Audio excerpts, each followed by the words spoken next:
Good evening, I'm Amna Nawaz. Jeff Bennett is away. On the NewsHour tonight, Israel and Iran agree to halt their attacks after a series of strikes threatened to reignite the war and upend U.S. peace efforts.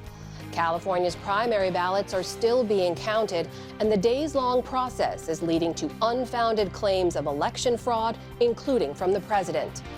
And millions of families lose food assistance as Republican signature legislation is enacted across the country. What we're seeing is that eligible people are leaving the program because it's become too difficult to document and to maintain their eligibility, and that is deeply concerning.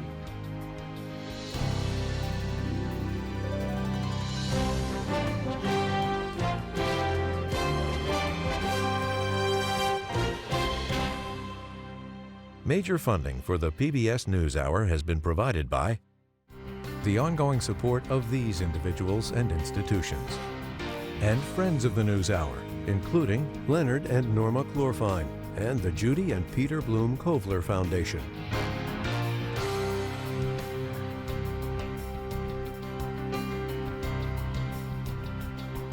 And with the ongoing support of these individuals and institutions.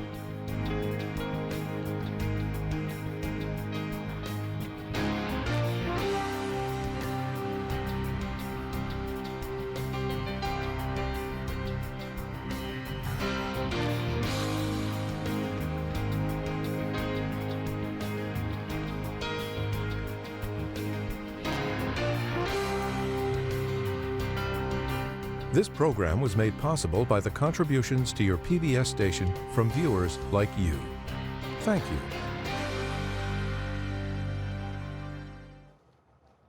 Welcome to the NewsHour. Israel and Iran traded long-range missile strikes for the first time since the ceasefire went into effect 2 months ago. Both countries appear to have agreed to stop their attacks, but not before sparking fears of a return to full combat in the region. Both President Trump and regional mediators are now in a scramble to try and salvage a deal to end the war with Iran. Here's Ali Rogan.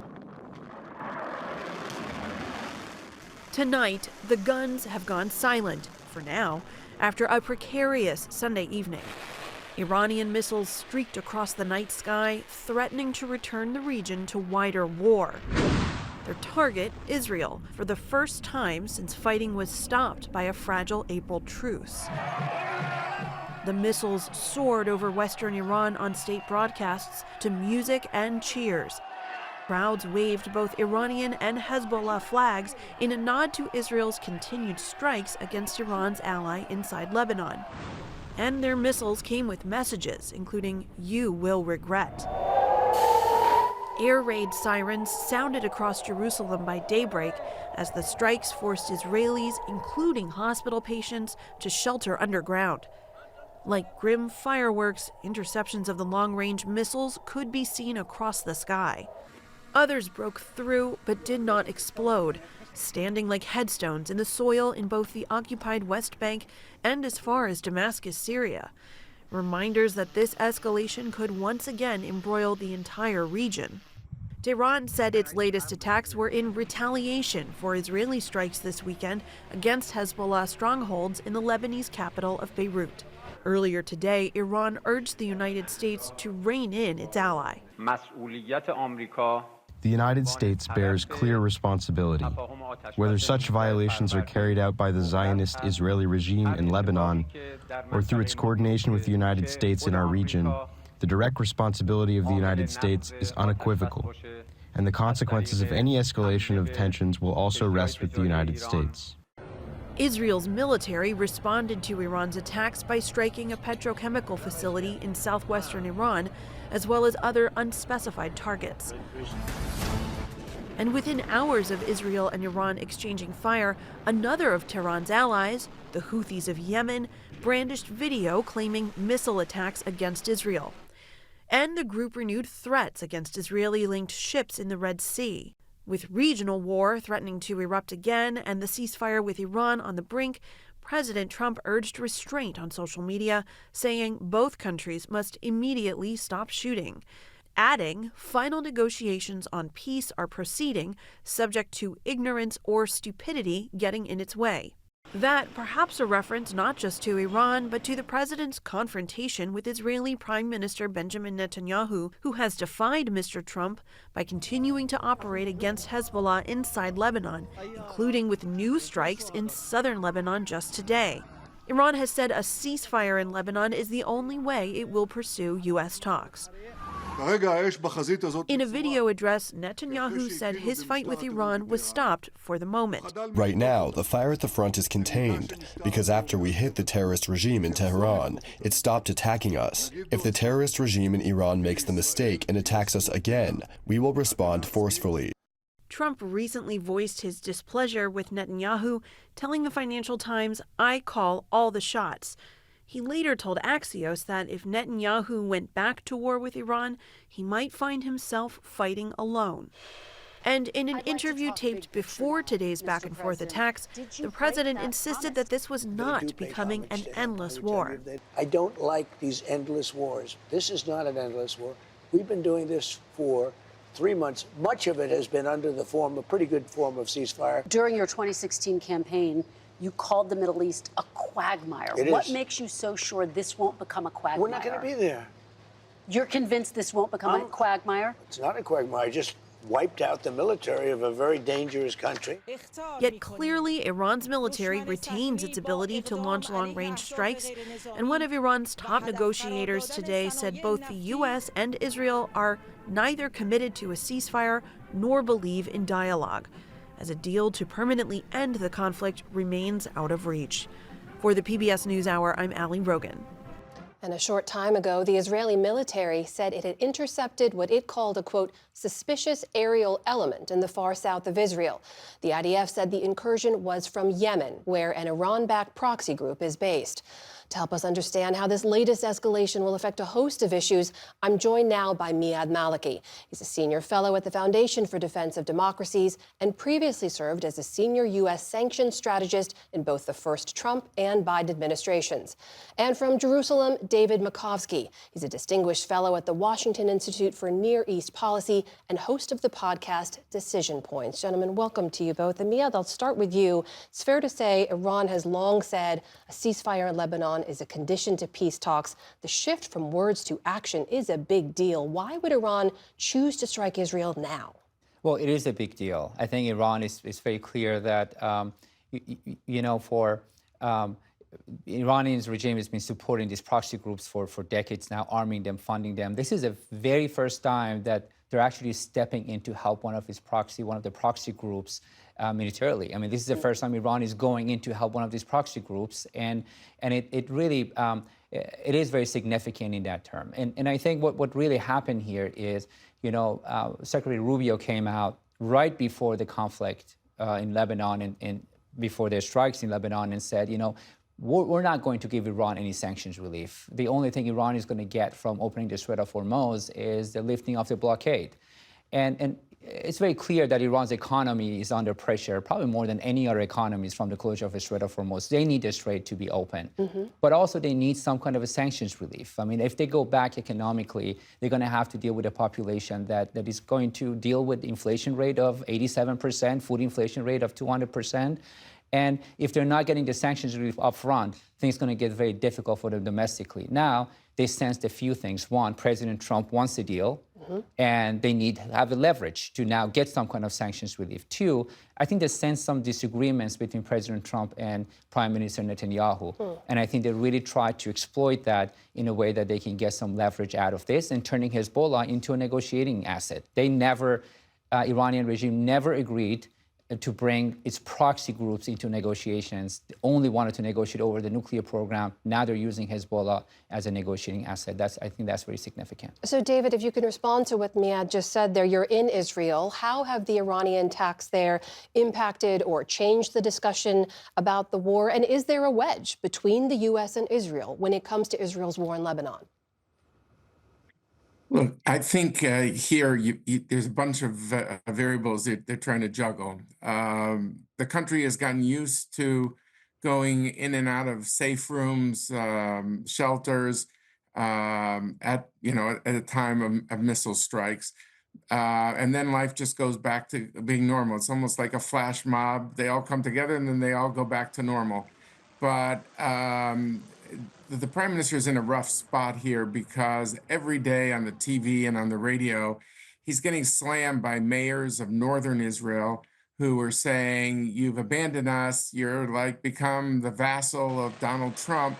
He doesn't want you to hit in Lebanon, you don't hit." But there have been like 15 soldiers, I think, that have been killed in the last couple weeks. There are these fiber optic drones that Hezbollah operates that the IDF, for all of its technological prowess, has not found an answer to. And these very well publicized attacks of Trump on Netanyahu, "Don't act in Lebanon," I think has led Netanyahu to be in this unusual position where he's being outflanked on the right by these mayors saying the northern Israel could turn into a ghost town if you keep going on this way. And so I think he was under a lot of pressure to strike, to come up with this new formula, which is an attack on northern Israel means an attack on Dakhia. That's the Hezbollah stronghold in southern Beirut. And I think that's somewhat the backdrop. And then Iran, upped the ante and said, well, two can play this game. And you say, an attack on northern Israel is an attack on Dakhia. Well, an attack on Dakhia is an attack on Iran. And then it was off to the races last night with the Iranian attacks on Israel that accelerated. And this dramatic phone call, which seems like took place before 7 a.m. this morning, DC time, Eastern time, where it seems the president really restrained Netanyahu from a much more dramatic strike that was about to unfold from Israel against Iran a few hours later. So, Mia, Iran, as David has said, has now upped the ante. How would you describe the status of the ceasefire? What does this mean for the future of any peace talks? Well, I think at this point it's very clear President Trump is willing to, put pressure on Prime Minister Netanyahu to calm things down, go back to the talks and see what they can get with Iran. Now, Iran has changed the way things were as a couple days ago. Now, you don't just have Israel having been deterred to a point to not engage militarily in Iran, but you also now going to see probably Houthis start coming into the combat and engaging both Israel and potentially some issues that they can cause in a Strait of, in Bab el-Mandab, another strategically important strait that Iran can control through its whole, proxy group Houthis that are going to be more emboldened now.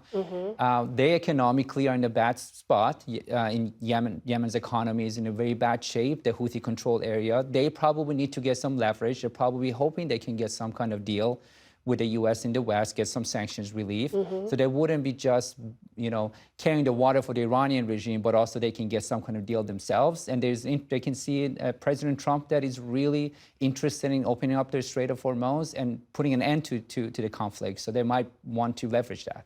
David, how would you look at this in the future of peace talks? Also, this issue that Netanyahu is now facing pressure from Trump, who's dealing with a very unpopular war here, but also, as Miyad has pointed out, empowered Iranian proxies, and Iran looking for more leverage in those talks. How much flexibility does Bibi Netanyahu have? Look, he doesn't have a lot because the government of Lebanon, on one hand, is a government for the first time in decades that wants to take its country back from Hezbollah. That's been a state within a state, because in the Middle East, if you fire the shots, you call the shots. And the government is in Lebanon, Israel actually have a convergence to say Iran should not be the arbiter of Lebanon's future. That's the good news. The bad news is that there are all these structural problems here because for all their nice intentions of the government of Lebanon, they're not really willing to send troops to disarm Hezbollah in the south. And it's a no man's zone, and they just keep firing at Israel. There's no government there. And so Israel's stuck. And my concern is that the Iranian, as much as Israel is trying to decouple the Lebanon front from the Iranian front, the Hezbollah might have found the wedge they're looking for. Now that Iran has brought themselves closer to Hezbollah, what Hezbollah says is, hey, this is great for me because it incentivizes me to create a rift between Trump and Netanyahu. If Iran's going to say, in other words, the keys are in my hand, Hezbollah, I could fire on Israel, Israel's going to retaliate, but then Iran's going to hit, and then Trump is going to come down on Israel like a ton of bricks. So I am concerned that this ceasefire could hang by a thread because Hezbollah has every incentive to increase the friction between Trump and Netanyahu. And that's what the Iranian linkage of these last 24 hours has done. And that's why we should be aware of it. Yes, it's true. Iran is not 10 feet tall. None of their missiles got through, all intercepted by Israel. No injuries in Israel at all. But I'm concerned that Hezbollah has found the key to deepen friction between both Trump and Netanyahu. David Makovsky, Miad Maliki, we thank you both so much for joining us. Delighted to be with you, as always.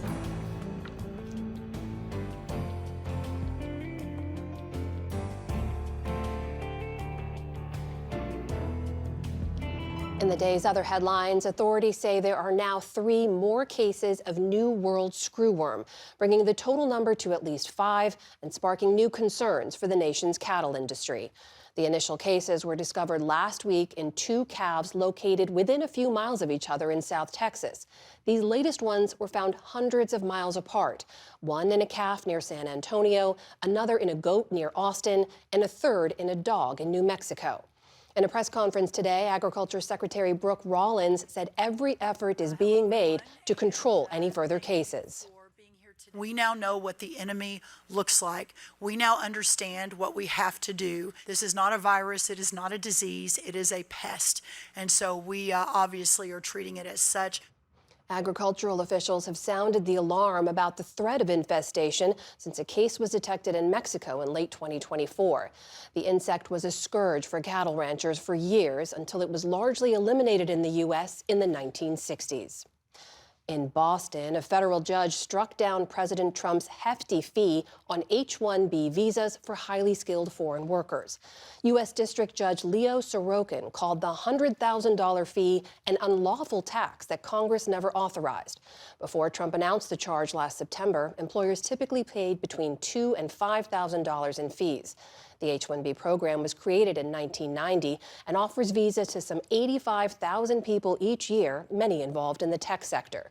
The Trump administration had argued that the program aims to replace rather than supplement American workers. In New York City, an investigation is underway into a stabbing at Penn Station that left 6 people injured, one of them seriously. Authorities apprehended a suspect but did not immediately release details about the person's identity or potential charges. It happened yesterday evening in one of the nation's busiest transportation hubs, located just below Madison Square Garden, the site of tonight's Game 3 of the NBA Finals. President Trump is set to be there, becoming the first sitting president to attend a finals game. A local watch party was canceled due to the increased security, and police officials are asking city residents to avoid the area. The message is simple. Celebrate the Knicks, but avoid the MSG area tonight if you do not have tickets for the game or some other valid reason to be there tonight. Tonight is the first time that Madison Square Garden is hosting an NBA Finals game since 1999. The New York Knicks lead the San Antonio Spurs in the best-of-7 series, 2-0. College quarterback Brendan Sorsby won a temporary injunction today against the NCAA, despite his history of gambling on games. That means the 22-year-old could play for Texas Tech this fall. Sorsby had been suspended after admitting to gambling on college football games, including during his time at Indiana when he was on the roster. Current NCAA rules call for a permanent loss of eligibility for players who bet on their own team. But Sorsby only faces a 2-game suspension. In response, the organization said it, quote, strongly disagrees with the ruling, saying it, quote, undermines and corrupts the integrity of sports. In the Philippines, a 7.8 magnitude earthquake has killed at least 35 people and injured more than 200 others. The offshore quake caused extensive damage in southern coastal areas. It also triggered tsunami warnings in Indonesia, Japan, and Australia, though they've since been lifted. Philippine President Ferdinand Marcos Jr. ordered classes to be canceled and disaster response agencies to begin helping affected areas. The U.S., France, and other nations have also offered their support. On Wall Street today, stocks steadied a bit after Friday's sell-off.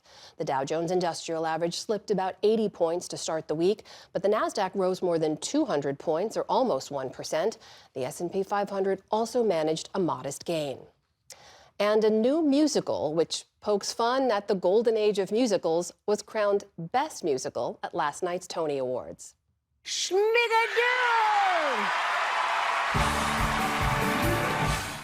In his speech, Schmigadoon producer and SNL creator Lorne Michaels said, quote, "Sometimes singing, dancing, a lot of jokes, and a happy ending is really all you need." Ragtime won Best Musical Revival, and its star, Joshua Henry, earned his first Tony Award after 3 prior nominations. And the Arthur Miller classic, Death of a Salesman, raked in the most awards of the night, 6 in all, including Best Revival of a Play. Still to come, on the NewsHour, new data show just how many people are losing food stamps due to stricter requirements. Amy Walter and Tamara Keith break down the latest political headlines. And Dave Eggers discusses his newest novel and supporting the next generation of authors. This is the PBS NewsHour from the David M. Rubenstein Studio at WETA in Washington, headquarters of PBS News. Well, ripple effects and strong opinions are still flowing out of a lengthy interview with President Trump on NBC's Meet the Press over the weekend. Among the points of contention, Trump's baseless claims about the 2020 election results and the security of current elections. Our Lisa Desjardins has more. Trump walked out of the NBC interview after he repeatedly made false, unproven accusations that the California elections were, in his words, rigged, while also asserting the same about his loss in 2020. Here's a portion of that interview. Your elections are crooked, and you're crooked, and Meet the Press is crooked, and so is ABC and CBS and CNN. But Mr. President, you're one-sided crooked networks. Right, let's call it quits, because I've had enough.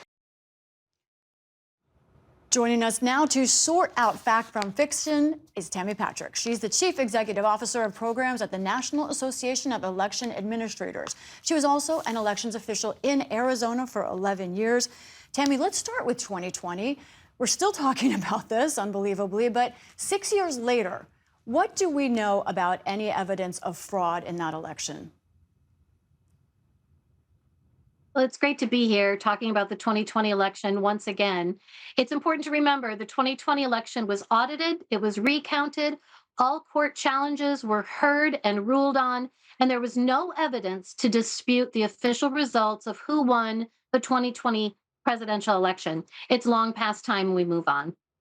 Now, President Trump does want one thing that is generally popular in polling, and that is the idea of more voter ID. But he also wants some very unpopular ideas like banning voting machines and, in addition, limiting or entirely banning mail-in voting. And he is actually taking action on that front. So under his order, the Postal Service itself last week proposed new rules. They would standardize ballot envelopes, but also would require that states give the federal government all the names and addresses of every voter that is slated to get mail-in ballots. That, of course, faces some serious court challenges. But I want to ask you, for those skeptical about mail-in voting, which has been a drumbeat for President Trump since 2016, what do you say to them about the chances of fraud from mail-in ballots? All across the country, voter eligibility is verified, and the voter is authenticated both when they request a ballot and also when the ballot is returned to the election official. Now, this can be done in a variety of ways depending on state laws, and every state has a law about this. In some cases, it's a comparison between the signature on the envelope and the signature on the voter's file. But in every case, the voter's eligibility is authenticated using what that state law has determined is correct in the state, and we ensure that the ballot packet is from the intended voter. Do we know how hard it is to fake a signature in that case? So I've taken forensic signature training, and I will tell you it's pretty difficult because it's not just that everyone signs their signature exactly the same each time, because we don't. We're creatures of habit, but we are not perfect. So there are other things that are taken into account. the slant and slope, the line orientation. It turns out some people are what we call floaters, where you sign your name above the line or the signature is bifurcated by the line. It's that sort of characteristic of how someone signs their signature that someone wouldn't know who's just randomly trying to forge a signature. So that's part of the security in the system. All right, now let's go to California, which Trump referenced the results as they are coming in right now. Let's look at the LA mayor's race right now. The top two move on to November. Currently, that is two Democrats, Republican and former reality star Spencer Pratt, you see there, has fallen to third. Again, results are still coming in. President Trump wrote today, not possible for Spencer Pratt to have lost the LA runoffs after the big lead he had. Third world nation, rigged elections. And also, not long ago, Speaker Johnson also raised sort of vague doubts about California. California is an outlier in terms of how long it takes to count votes. But why do results change there? And is there an opening for fraud? For voters, it's important to realize that for the election professionals conducting our elections, it's about the process, not the outcome of the election. So while it's true that California has the longest certification period based on their state's law, in every state in the nation, there's a period of time after Election Day where the election officials are checking to make sure that all eligible ballots are in fact correctly adjudicated, that they're counted if they're supposed to be counted, and if they shouldn't be counted, that they are kept from the final tabulation. So in California, it doesn't really take that much longer than the rest of the nation. On election night, the press project who they think the winner will be. But when the elections are close, we pay closer attention to the process in those days after election. There's a lot of discussion about, well, why can't it be like Florida? Well, the truth of the matter is, in Florida, they're also counting ballots after Election Day. But unless the race is close, people are not paying as close of attention. So what's really important here to understand is that part of the reason it takes a while is because of the security of the system. And it's not so much that it's opening up for fraud, it's the fact that it's securing it from any other influence outside of the voter's intent on marking their own individual ballot. In just our last few seconds here, we know there are some documented instances of fraud that conservatives track, some alleged, some proven. The Heritage Foundation, a conservative group, cited 43 in 2024. But that doesn't mean that these are mass attempts at fraud. Are these generally just individual cases in our last few seconds? It is. I mean, I want to make really clear that voter fraud is exceedingly rare. The number of instances is not zero, but it's also not in the triple digits, even as millions of ballots are being counted. We can't point to a single election where voter fraud changed the outcome of the election. And don't get me wrong, we want to make sure that's as little as possible, but that's why election professionals all across the country have so many security processes in place. And that's why our elections are transparent and observable, with observers able to watch as the whole process plays out, no matter how long it takes. Tammy, Patrick, thank you for covering so much ground in such a short time. We appreciate it. Thank you for having me.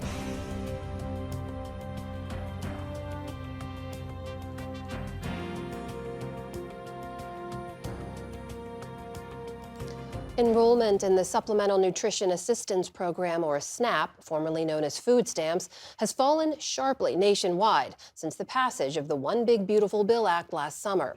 There are over 38 million people getting the food assistance, but more than 3.5 million of them have lost access, as states are implementing a series of new eligibility requirements and stricter processes for applying. Our William Brangham has more on what's happening and the concerns. That's right, Amna. Last year's Republican centerpiece budget law is projected to cut $186 billion in federal spending on SNAP over the next decade. But it's not only about funding cuts. The new law changed eligibility criteria, like raising the age limit for work requirements from 54 to 64 and increasing the amount of documentation required to enroll. Since then, every state has seen a decline in people enrolled in SNAP, led by Arizona, where participation has fallen by 51%, according to some estimates. And those who are still eligible are receiving much lower benefits and often facing longer reauthorization times. Here's what 27-year-old Presley Nassis told us about the experience. He's a SNAP recipient, has a chronic illness, and works 2 jobs. I went from having a little over $200 a month for groceries from SNAP funds to having absolutely nothing for 3 months. I lost weight. I ate less. I had 1.5 meals a day instead of 2 or 3. I pinched pennies. I saved food from the jobs I work at where they have free snacks. I took things home. And then when I was recertified, they renewed me for a significantly lower amount. So I now get $50 a month. So for more on the state of food assistance in America, we are joined now by Sarah Naomi Bleich. She's a professor of public health policy at Harvard and previously worked at the USDA during the Biden and Obama administrations.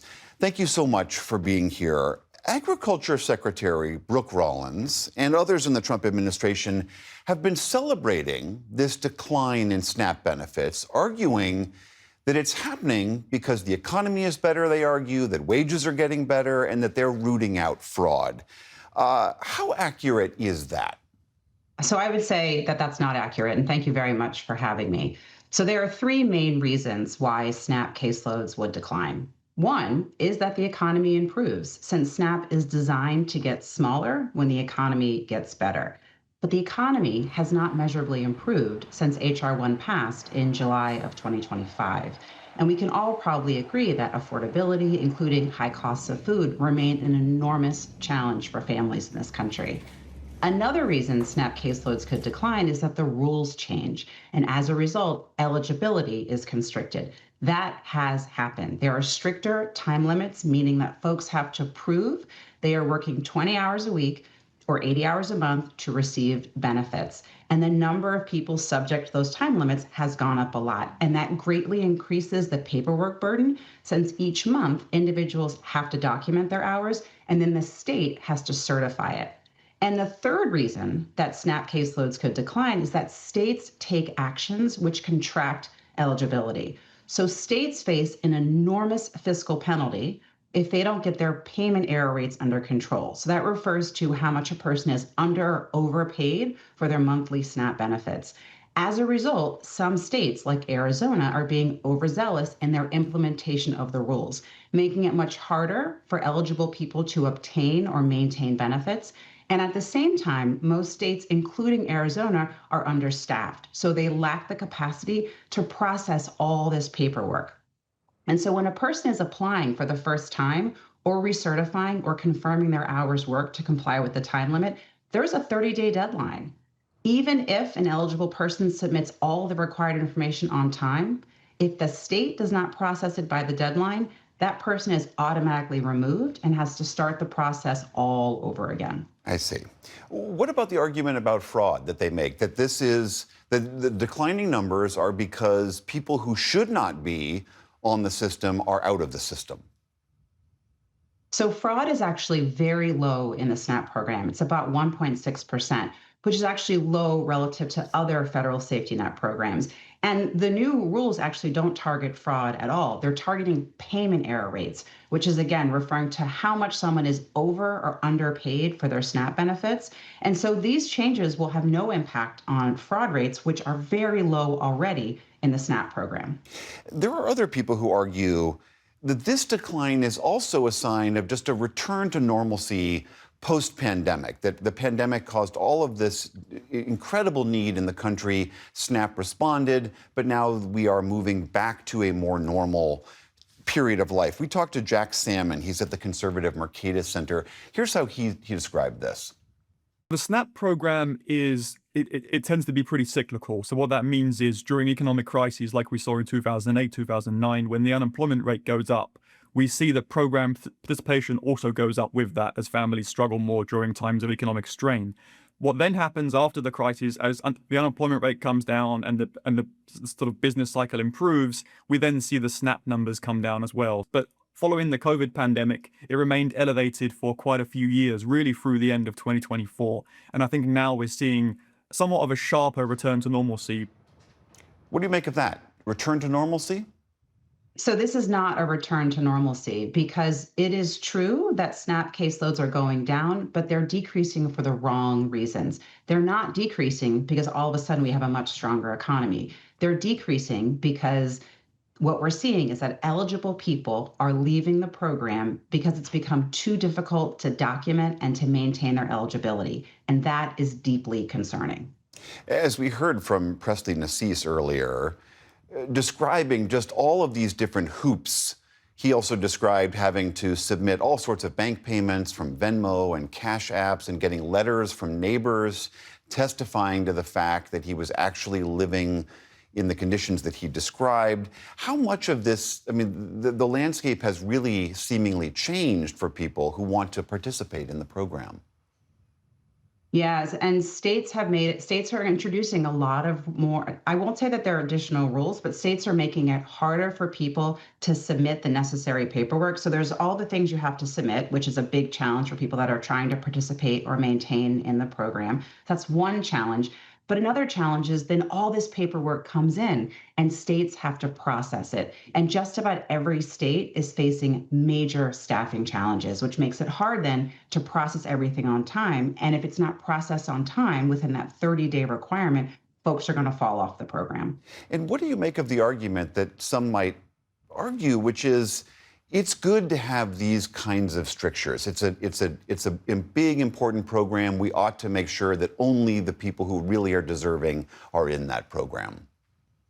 I wholeheartedly agree that it's important that we are good stewards of public dollars, and we want to make sure that people that are in the program are in the program, and that is largely the case. What's happening is these new rules are making it such that eligible people who should be in the program are unable to participate. And that's not consistent with the mission of SNAP. Going forward, if there are no changes and we stay in this current protocol, what do you imagine happening with SNAP benefits in the country? We're going to see many, many fewer families have access to benefits. So just between the period of July of 2025 and February of 2026, so about 6 months, 3.5 million people lost access to benefits. That is likely going to increase. And with that means that people will have higher rates of food insecurity, meaning they don't have enough to eat. And if you have higher rates of food insecurity, your health is at risk. You have higher likelihood of heart disease and diabetes and obesity. And so we are likely to see that people will not only lack resources, but there'll be negative health and even economic effects because of these changes. Sarah Naomi Bleish of Harvard University, thank you so much for being here. Thank you for having me.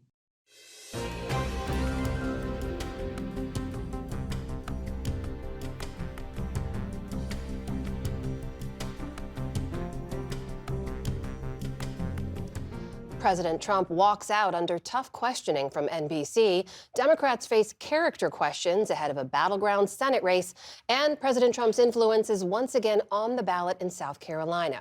Here to unpack it all is our Politics Monday duo. That's Amy Walter of the Cook Political Report with Amy Walter and Tamara Keith of NPR. Great to see you both. Good to be here. Let's start with this interview that's getting a lot of attention. I think it's fair to say Trump officials proudly talk about how accessible this president is to the press. We know he takes a lot of questions on the fly in the Oval Office, before leaving from the South Lawn, and even on very brief phone calls from reporters all the time, where he ends the conversation when he wants to. He rarely sits down for extended, rigorous one-on-one interviews like the one with Kristen Welker on NBC's Meet the Press. As we played earlier, he got very frustrated, Tam, under questioning about his anti-weaponization fund and about rigged election claims she was asking for evidence about. What stood out to you about how angry the president got in response? Well, so much of the questions that he takes, as you described, the calls, all of that is on his terms. He's calling on the questions he's answering the questions that he wants.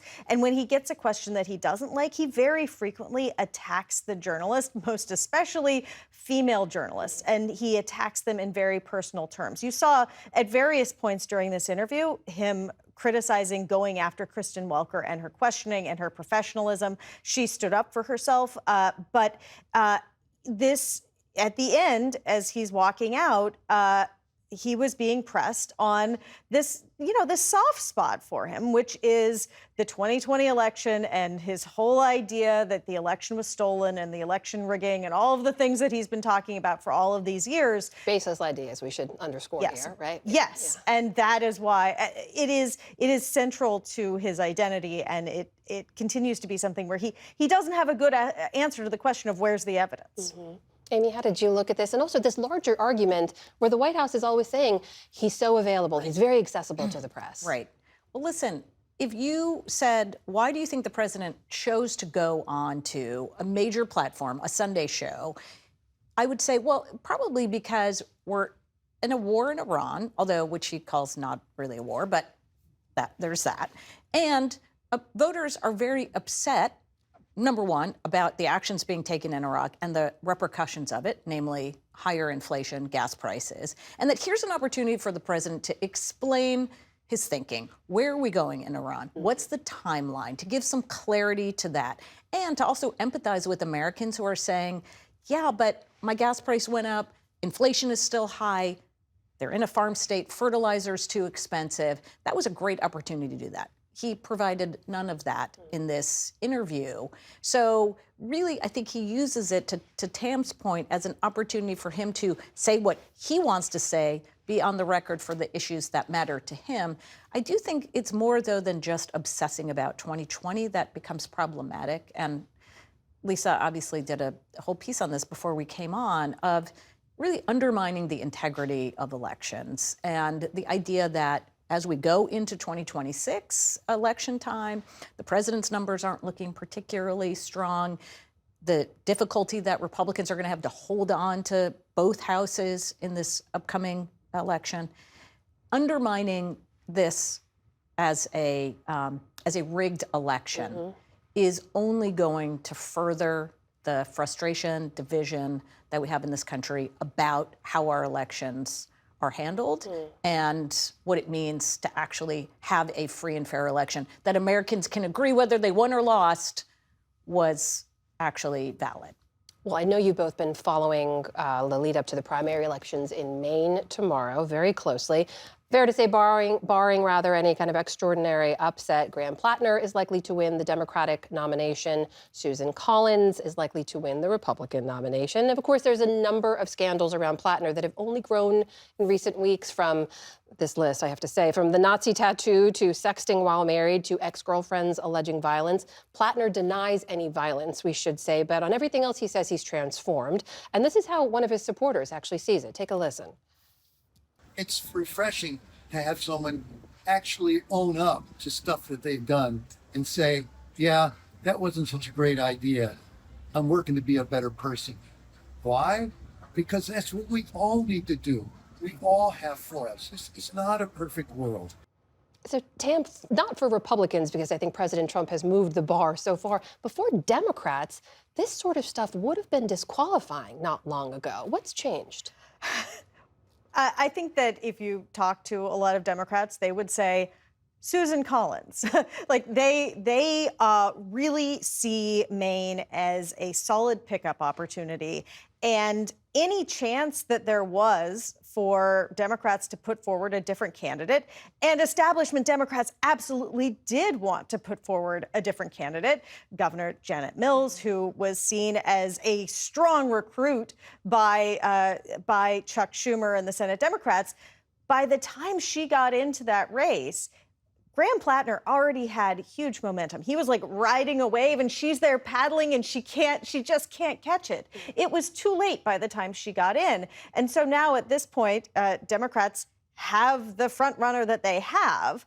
And you know, I think that there are lots of nuances here, and a Democratic primary is also different than a general election, and I think that we really will see a test not just in Maine, but also in Texas, where Ken Paxton, the Republican nominee in the Senate race, all of his dirty laundry was aired in that primary, and he won anyway. And so I think there is a question of whether primary electorates are different than general electorates, or whether we're in a new era where where the sort of scandals that would have taken down a politician don't matter anymore. Yeah, and by the time some of those first Reddit posts came out, Graham Plattner had already built and established this sort of grassroots following. I was actually up in Maine the day of, or the day after, those first Reddit posts were revealed, and sitting at an event, someone comes up to introduce Graham Plattner and said, well, we all know this is probably the Democrats in Washington who leaked this, right? So the lack of faith and trust in the establishment, whether it is the candidates that they pick or in Maine establishment, or whether it's the quote unquote establishment in Washington, and the lack of faith too in how rumors like this get into the mainstream media, also important. But I think Tam's point about the primary is also critical. I don't think Graham Plattner is losing support from Democrats. This is a blue state, so theoretically, you only need to win Democrats to win. But this is where Susan Collins comes in. If you look at her success over the years, it's not because she is winning Republicans, more Republicans. It's that people who voted for Joe Biden in 2020 crossed over and voted for Susan Collins. And the number one group to do this were women. She won women by 3 points. Joe Biden won women in that state by more than 23 points. If Graham Plattner is going to win in Maine, he's got to win women who crossed over to vote for Susan Collins. We're not going to find out whether he can do that tomorrow night. Let me ask you, too, about South Carolina, because their gubernatorial primary, the Republican primary, is also tomorrow. From Louisiana to Texas, Amy, as you have seen, we've seen President Trump's influence in being able to oust incumbents for his pick to make it ahead. In South Carolina, he's pushing for Lieutenant Governor Pam Yvette. How do you look at this? What's going to happen here? I think she's definitely a front runner in this, but these are also South Carolina and all these, many of these southern states have runoffs. And so getting that nod is really important. Where the president has yet to weigh in is in Georgia, which has actually next week has a runoff in the Senate race there. I think that is also notable. Yeah, and I will just say in South Carolina, a governor's race is different than a Senate race or a congressional race. And so I am certainly watching whether President Trump's influence is as strong when you're looking at a state race versus a federal race that has federal implications for how he's able to govern. Tamara Keith, Amy Walter, thank you both very much. You're welcome.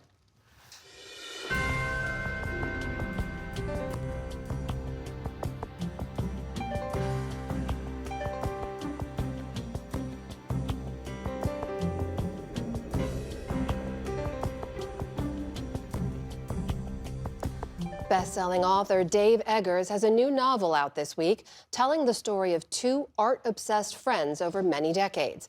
And there's much more to the author's own story as well. Senior arts correspondent Jeffrey Brown reports from San Francisco for our Arts and Culture series, Canvas. Bicycle? Yeah, I bike around the Embarcadero a lot.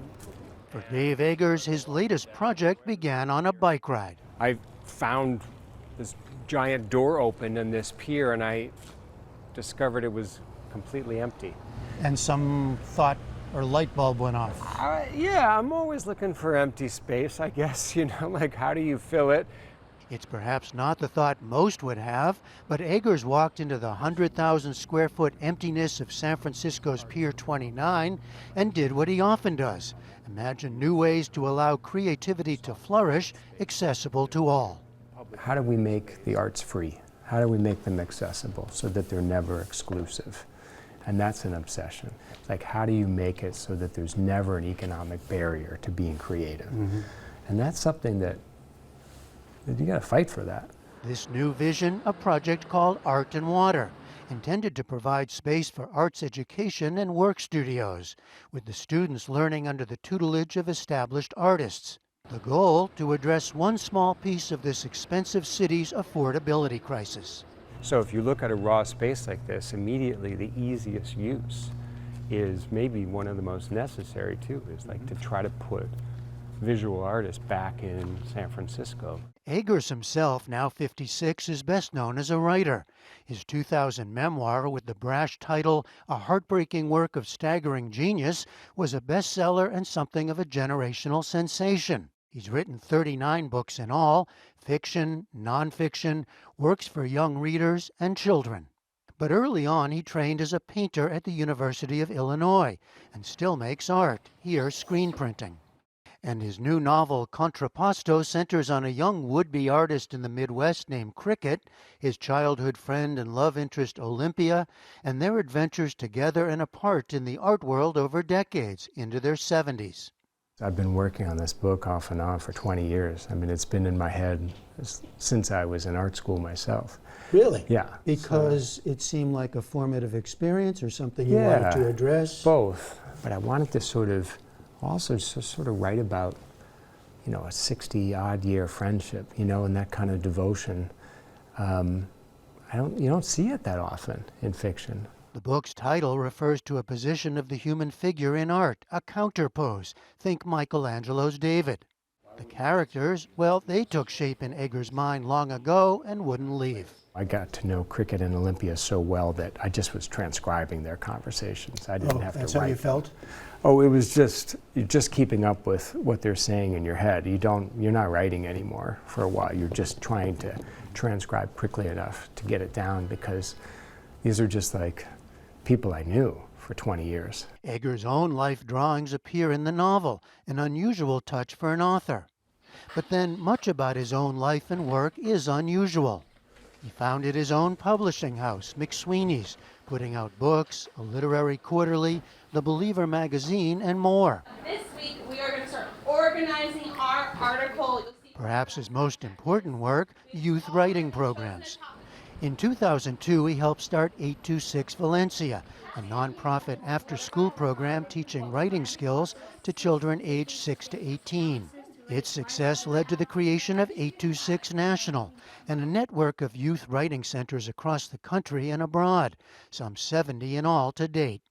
Eggers credits teachers in his childhood for opening up his world. So I wanted to give that same experience to these kids, to tell them that their work and their thoughts at this stage in their life are valid and matter, and they're worth writing down and publishing. And now many of the results, books, are gathered in the year-old International Library of Youth Writing, billed as the first of its kind. Shelves of writing from around the world, photos of young authors, in a warm, cozy space with hidden rooms, a secret Narnian wardrobe passageway. We thought, okay, it's time to have a library where we display all of these books over the last 20-odd years. And, which you love to be surrounded by. Yeah, I was so happy. I mean, every one of these books has dozens of kids that like work their butts off to draft after draft, held to professional standards, and all of their thoughts and hopes and fears and everything are contained forever in these really well-made books. We watched a writing session for 8 to 11-year-olds from around the city. I just wanted to talk about the facts of an event. Pencils and paper, even typewriters, no screens. We're finding that in this digital age, kids are so desperate to get back to something tactile. You're seeing that, you're feeling that? Every day, like, for sure they will use a screen if you put it in front of them. Mm-hmm. But I do think if you give them a better alternative, something really kind of fun, and if you ask them to express themselves in a book that will be made permanent, they will choose the latter. And why do it when you're a successful writer? Feeling useful as a writer is not a everyday occurrence. You know, you can spend 18 months, 2 years, or whatever on writing something that you don't know if it's going to come to anything, but you can be, you know, sent into a middle school with 826 and like feel like in 2 hours, boy, you really have an impact. Some old-fashioned ideas in a fast-changing world, helping kids write books. I added what you said, put in my own words, and used the support claim. Helping artists find a way and space to learn and create. Art and Water has a planned opening later this year. Dave Eggers' own new book, Contrapposto, is now out. For the PBS NewsHour, I'm Jeffrey Brown in San Francisco.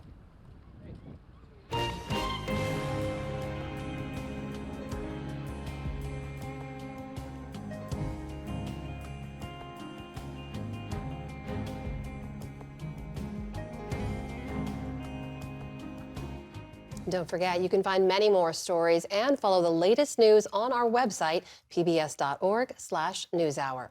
And that is the NewsHour for tonight. I'm Amna Nawaz. On behalf of the entire NewsHour team, thank you for joining us. Major funding for the PBS NewsHour has been provided by the Judy and Peter Bloom Kovler Foundation, upholding freedom by strengthening democracies at home and abroad.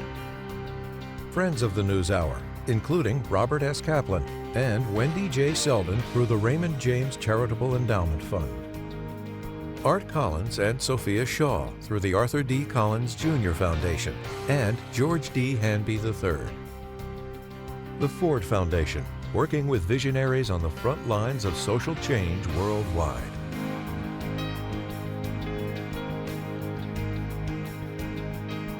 The John D. and Catherine T. MacArthur Foundation, committed to building a more just, verdant, and peaceful world. More information at macfound.org. And with the ongoing support of these institutions.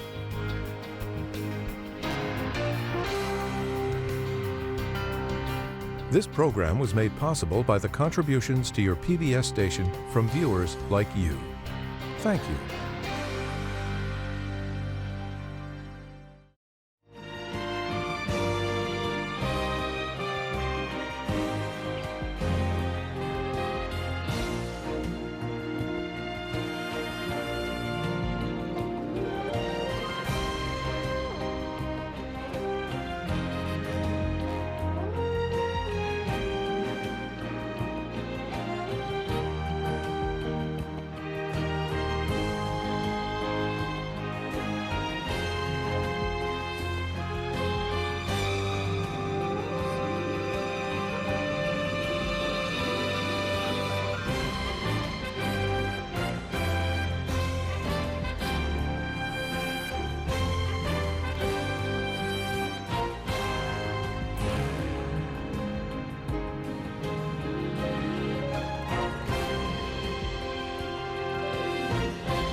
You're watching PBS.